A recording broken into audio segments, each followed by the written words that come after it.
Accountability will come to order. I want to welcome everyone. Without objection, the chair may declare a recess at any time. Immediately following the story's publication, America witnessed a coordinated campaign by social media companies, mainstream news, and the intelligence communities. Throughout his presidential campaign, Joe Biden assured the American people that he had never spoken to his son about his overseas business dealing. However, the details exposed in the Post article indicate that Joe Biden lied to the American people. Immediately following the story's publication, America witnessed a coordinated campaign by social media companies, mainstream news, and the intelligence communities to suppress and delegitimize the existence of Hunter Biden's laptop and its contents. That morning, Twitter and other social media companies took extraordinary steps to suppress that story. Twitter immediately removed the story and banned the New York Post account. I want to make sure the American people truly understand the timeline here because it's very important. The Hunter Biden laptop story was published on Wednesday. Twitter did not acknowledge a mistake for at least 24 hours. The New York Post published the article on its own pages, and it was carried by lots of other media outlets. It was widely discussed, including on Twitter itself, even during the brief moment in time when links weren't provided, and it was a fixture in right-wing media for the next 3 weeks before the election. I think even the chairman and other members of this committee were out on TV and social media talking about it.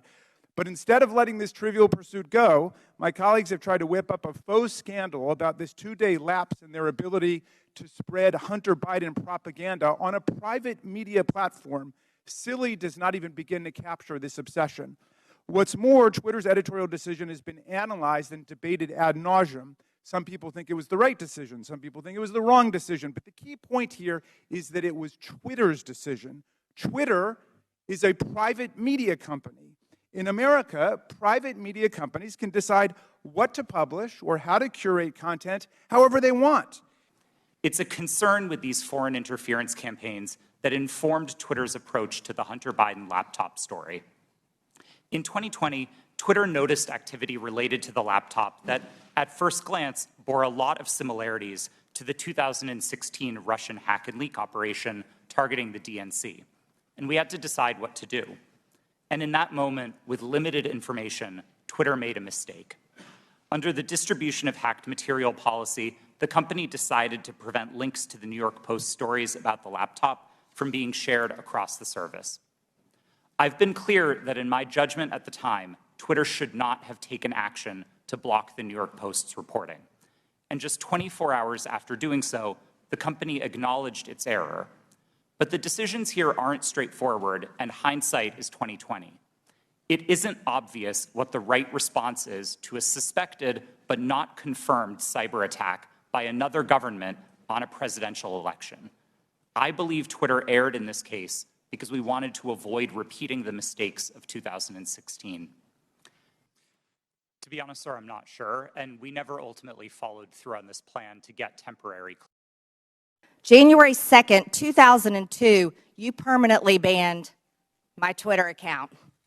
This was the account that I would put my campaign ads on, raise money on, fight back when attacked with lies, and be able to talk to my voters in my district. But you banned it. And then let me explain.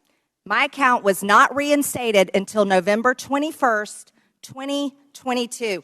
That was after my election on November 8th.